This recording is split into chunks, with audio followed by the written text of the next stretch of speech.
Hello guys, welcome to my channel where stories filled with revenge, moral lessons and love are told. Don't forget to like this video, share it with your friends, and subscribe for more stories that speak to the heart. I'm Marissa, and for as long as I can remember, my life has been defined by a shadow. The shadow of my sister Clarissa. From the time we were little, it was made painfully clear that she was the golden child. She could do no wrong in my parents' eyes, while I was a constant disappointment. Even small, innocent mistakes I made were magnified into dramatic failures, while Clarissa's missteps were brushed aside, or even spun into quirky, endearing stories that relatives laughed about at gatherings. I remember being 7 years old, standing on stage at the school play, trembling as I forgot my line. The auditorium filled with laughter, and instead of comforting me, my mother rolled her eyes from her seat, whispering loudly enough for people around her to hear. That girl just can't get anything right. Meanwhile, Clarissa, who had forgotten an entire page of her solo in the choir the previous year, was celebrated as brave for even trying. It was these little things, repeated endlessly, that carved scars inside me. As I grew, those scars became part of me. My father always compared my grades with Clarissa's, telling me, "Why can't you be more like your sister?" When she brought home a B, she was praised for her effort. When I brought home an A-, it was, "Still not good enough, Marissa." The words might seem small to someone outside, but living in that cycle day after day broke something inside me. It made me believe I was never enough and never would be. Clarissa basked in their praise, and sometimes, I think she even enjoyed watching me squirm under it. She was good at everything, or maybe my parents just made it seem that way. They'd beam with pride at her sports trophies, her school awards, her friendships. I was the moody one, the dramatic one, the oversensitive one. They created a narrative around me that followed me everywhere, even into family gatherings where uncles and aunts repeated the labels they heard from my parents. I wish I could say I fought against it with courage, but the truth is I internalized every word. I became exactly what they called me. When you're told long enough that you're pathetic, that you're a drama queen, that you bring nothing but problems, it seeps into your bones. I made bad choices because I thought I didn't deserve better. I dated boys who treated me like my father did, cold, dismissive, sometimes cruel. I fell for sweet words because I was starved of them at home, only to be broken down later when the mask slipped. By the time I turned 20, I found myself pregnant with Eliana. Her father was a man who mirrored every toxic trait my parents had. He knew how to make me feel small, how to manipulate my hunger for love into chains around my neck. At first, I clung to him, desperate for a sense of worth. But when Eliana was born, something shifted. Holding her tiny body against mine, I felt for the first time pure love, not conditioned by achievement or approval. It was terrifying and liberating. I left him when she was just a baby, and I promised myself that I would not let her grow up believing she was less than the way I had. But that choice only deepened the rift with my parents. They despised that I had chosen to raise Eliana alone. They saw my single motherhood not as strength but as yet another mark of failure. They'd sneer, "You just repeat the same mistakes, Marissa. You'll never learn." Clarissa, on the other hand, married young, and they praised her for doing things the right way. It didn't matter that her marriage was shallow, that her husband cheated on her openly. To my parents, the image was everything, and Clarissa fit their picture-perfect world. The only light in those years was my grandmother. She saw me not the failure my parents painted, but the real me. She reminded me of my worth when no one else did. When she passed away, she left behind a will that surprised everyone. She left her house not to my parents, not to Clarissa, but to Eliana, in a trust that I was to guard until she turned 18. It was her way of ensuring we had stability, and perhaps also her final act of defiance against the cruelty she'd watched me endure. My parents were furious. They couldn't stand that the drama queen's child had been entrusted with something so valuable. I could see the bitterness in their eyes every time they stepped foot in that house. Still, I wanted peace. I tried over and over again to be part of the family. I swallowed their jabs, their comparisons, their little comments at dinner tables. I thought maybe if I endured enough, Eliana would have a better shot at belonging than I ever did. But it was never enough. The labels followed me, and they started sticking to Eliana too. My father once called her too sensitive, just like her mother, when she cried at a family gathering. I could see the same pattern trying to repeat itself. It lit a fire in me, one I didn't yet know I would need in the battles ahead. Looking back now, I realized my entire life had been setting me up for the moment when everything came crashing down on that family vacation. I had been the scapegoat, the outcast, the disappointment. But deep inside, a strength was quietly building. It was born from years of neglect, years of abuse, and the burning desire to protect Eliana from becoming the next victim of their poison. And when the moment came when my daughter collapsed on the ground, clutching her stomach, while my parents turned their backs and called her a drama queen, it was as if all those years of shadows, scars, and comparisons aligned into a single point of clarity. I was done living in their narrative. I was ready to write my own. We were on what was supposed to be a cheerful family vacation. I had agreed to it against my better judgment, always hoping that maybe this time would be different. Clarissa had insisted, my parents had guilt-tripped me, and Eliana had shyly said she wouldn't mind spending time with her grandparents if it meant being part of the family for once. I gave in, packing our bags, telling myself it would just be a few days by the lake. I thought I could swallow my pride and just focus on making good memories for Eliana. But the air was thick from the moment we arrived. My parents made snide comments about how tired I looked, about how Eliana had grown too quiet. Clarissa flaunted her perfect family, her 2 kids dressed in matching outfits, her husband with his smug grin, holding her hand like they were the stars of a commercial. I kept my smile polite, swallowing my irritation as always. Eliana tried to stay out of the way, retreating to her sketchbook when the adults' voices grew sharp. On the 3rd evening, after a long day of forced smiles and tense dinners, it happened. We were sitting near the water, everyone chatting loudly, when Eliana's face suddenly went pale. She pressed her hand against her stomach, whispered, "Mom, I don't feel good." And before I could even react, she collapsed to the ground. "Help her!" I screamed, dropping beside her, my hands trembling as I tried to wake her. She was burning with fever, her body curling from the pain. I looked up desperately at my parents, but my father only folded his arms, muttering, "There she goes again, just like her mother. Overreacting." My mother didn't move an inch. She actually rolled her eyes. "Pathetic," she said, loud enough for everyone to hear. Clarissa just sat there, shaking her head, whispering something to her husband who smirked. I couldn't believe it. My child was unconscious on the ground, and the people who should have loved her most dismissed it as drama. My heart pounded in my chest as I scooped her into my arms. "Fine," I snapped, my voice breaking. "If you won't help, then I'll do it alone like I always have." I rushed her to the hospital, tears streaming down my face as I drove. Every minute felt like an hour. By the time we arrived, the doctors confirmed what I had feared: appendicitis. She needed surgery immediately. My knees almost buckled with the weight of relief and terror all at once.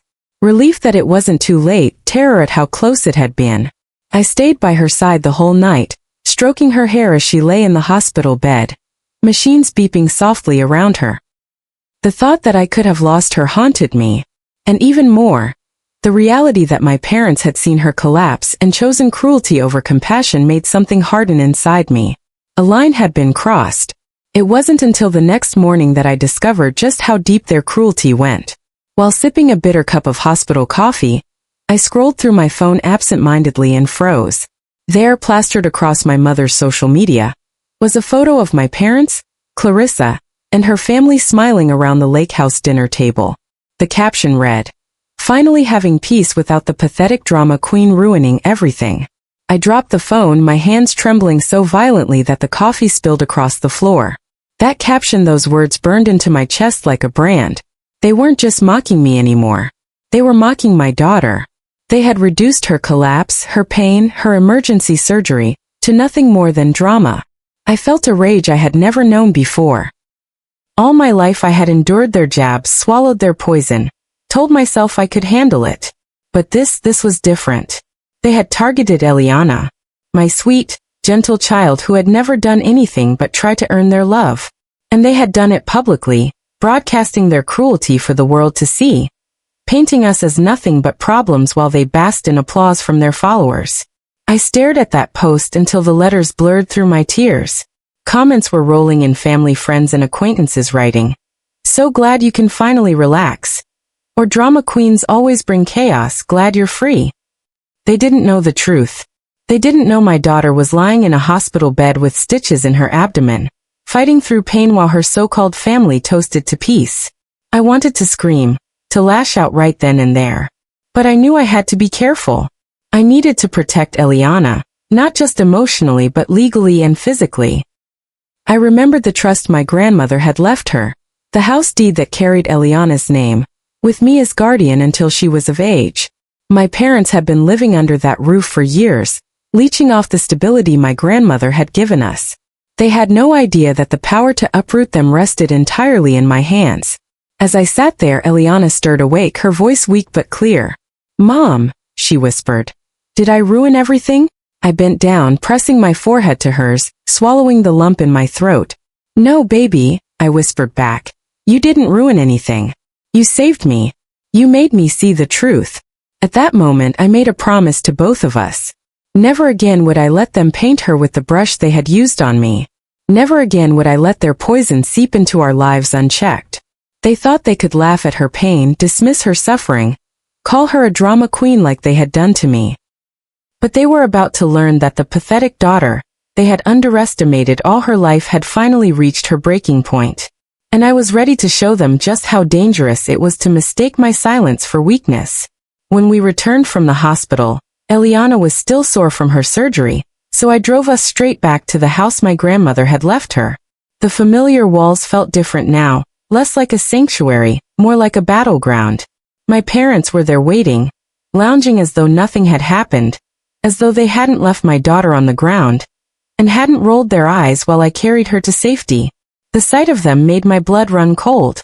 My father was the first to speak, his voice laced with mockery. "So the drama's over?" She got her little attention fixed. I clenched my fists, forcing my voice to remain steady. She had appendicitis. She needed emergency surgery. She could have died. My mother scoffed, waving her hand dismissively. "Always exaggerating. Just like you. Always looking for sympathy." Something inside me snapped. I pulled a folded envelope from my bag and tossed it onto the table in front of them. My father frowned, picking it up, his eyes scanning the first few lines before narrowing. "What is this?" "An eviction notice," I said, my voice firm, unshaking. "You have 30 days to move out. This house doesn't belong to you. It belongs to Eliana, and I am her guardian. You've abused the privilege of living here for the last time." My mother's face went red, her voice rising to a shrill pitch. "How dare you?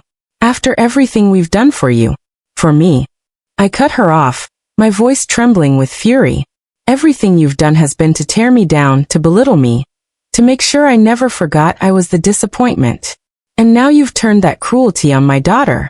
That ends today." Clarissa arrived not long after, summoned by their outrage. She stormed into the house, her eyes blazing. "Marissa, you can't be serious. You're making our parents homeless. Do you know how this will look?" I laughed bitterly. "Do you know how it already looks? Did you see the post they made while Eliana was in the hospital? Did you see the comments cheering them on for being free of drama? My daughter could have died, and they mocked her pain. That's who you're defending." "They didn't mean it like that," Clarissa snapped, though her voice faltered. "They meant every word," I said quietly, the steel in my tone undeniable. "And now they'll face the consequences." The days that followed were a storm of accusations, guilt trips, and theatrics. My parents paraded themselves online as victims, posting tearful selfies with captions like, "Our own daughter betrayed us and threw us out of our home." Their friends rallied to their side, sending them sympathy, painting me as the ungrateful child who had abandoned her aging parents. At first it stung. I felt the old guilt clawing at me, whispering that maybe I was being too harsh, that maybe I should back down. But then I'd look at Eliana, pale and healing, and I knew I couldn't. Not anymore. So I fought back, not with tears or private pleas, but with truth. One evening, I sat down at the kitchen table with Eliana beside me and typed out a post of my own. I wrote, "While my parents were smiling in that photo they shared, my daughter was lying in a hospital bed after emergency surgery. she collapsed in front of them, and instead of helping, they called her a drama queen. This house they're crying over doesn't even belong to them, it belongs to my daughter, entrusted to her by my grandmother, who knew the truth about how they treated me my entire life. I will not apologize for protecting her the way no one ever protected me. I hit post, my hands shaking. Within minutes, the comments flooded in. Friends, acquaintances, even strangers voiced their outrage not at me, but at them. People who had once believed my parents' polished facade now saw through it. Screenshots of their cruel captions spread quickly, paired with my words. Their mask was shattered. My parents went silent. Days passed without their usual barrage of victimhood posts. And then slowly, they began to pack their things. The day they finally left, I stood by the window, watching as they loaded boxes into Clarissa's car. My mother glanced back once, her face twisted with fury and something else, maybe fear, maybe regret. But I didn't flinch. They moved in with Clarissa for a while, but the peace didn't last. Within months, she was calling me in tears, complaining that they were impossible to live with, that they drained her, that she couldn't take it anymore. I listened quietly, offering no advice. It wasn't my problem anymore. Eventually she kicked them out too. Last I heard, they were renting a small, rundown place on the edge of town. Meanwhile, life for Eliana and me transformed. Our home became lighter, freer. The constant tension that had once filled the air was gone. She smiled more, her laughter ringing through the rooms like a melody I had longed to hear. I watched her heal, not just from surgery, but from years of subtle wounds inflicted by people who should have cherished her. For the first time I felt peace too. Cutting them off wasn't just an act of revenge, it was an act of survival. And though some still whisper that I went too far, I know in my heart I didn't go far enough. Because no child should ever be left on the ground in pain, while their family laughs and calls it drama. No mother should ever have to fight her own parents to protect her child. I chose Eliana. I chose us, and I would choose it again 1,000 times. So, I leave you with this question, my friends: did I go too far, or did I finally do what needed to be done? Moral lesson. Life has a way of testing our strength, especially when it comes from those we thought we could trust the most. For years I believed family was something you endure no matter how much it hurt. But I've learned that family is not defined by blood. It is defined by love, by care, by those who choose to stand beside you in your darkest moments. My parents chose mockery over compassion, cruelty over kindness, and appearances over truth. And when they showed me who they really were, I finally believed them. Protecting Eliana meant breaking the cycle. It meant saying no to the poison that had shaped me, so she could grow in peace. And though it came with conflict, with judgment, and with whispers behind my back, it also came with freedom. If you're listening to this and you've ever felt trapped by toxic family ties, remember this. You are not weak for wanting peace. You are not cruel for choosing yourself and your children.